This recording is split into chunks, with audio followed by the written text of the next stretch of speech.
Винничката полиција поднесе кривична пријава против 59-годишниот З.И. од Виница поради постоење основано сомнение дека е сторител на кривично дело, неовластено производство и пуштање во промет на наркотични дроги, психотропни супстанции и прекузори. Имено во претходно добиени оперативни сознанија за постоење на основи на сомневање дека е извршено кривичното дело, а по преземени мерки и активности и издадена наредба од ОС Кочани, извршен е претрез во домот и другите простори каде што живее и ги користи лицето З.И.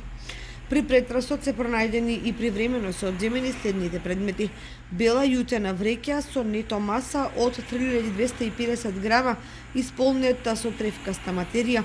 најлонска вреќа со тревкаста материја со нето маса од 1895 грама, 6 полиетиленски кеси со травкаста материја со нето маса од 6060 грама, 2 најлонски вреќи со тревкаста материја, нето маса од 3105 грама. Покрај ова пронајдени се и една зипер кеса со растителна материја од 3,25 грама, зипер кеса со жолта прашкаста материја со нето маса од 17,8 грама,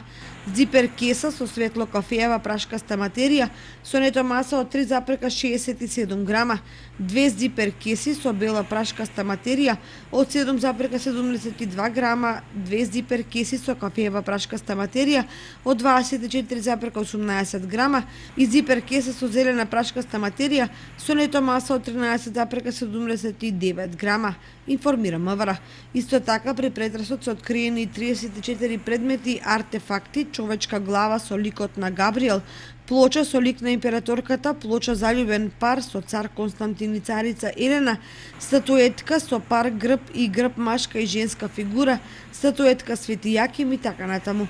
Одземените предмети се испратени на вештачење и констатирано е дека растителната материја е марихуана во нето маса од 14,31 кг. А пак за одземените артефакти со вештачењето во Археолошкиот музеј на Македонија е утврдено дека предметите не се дела со историско наследство и немаат културно-историска вредност, односно станува збор за фалсификати.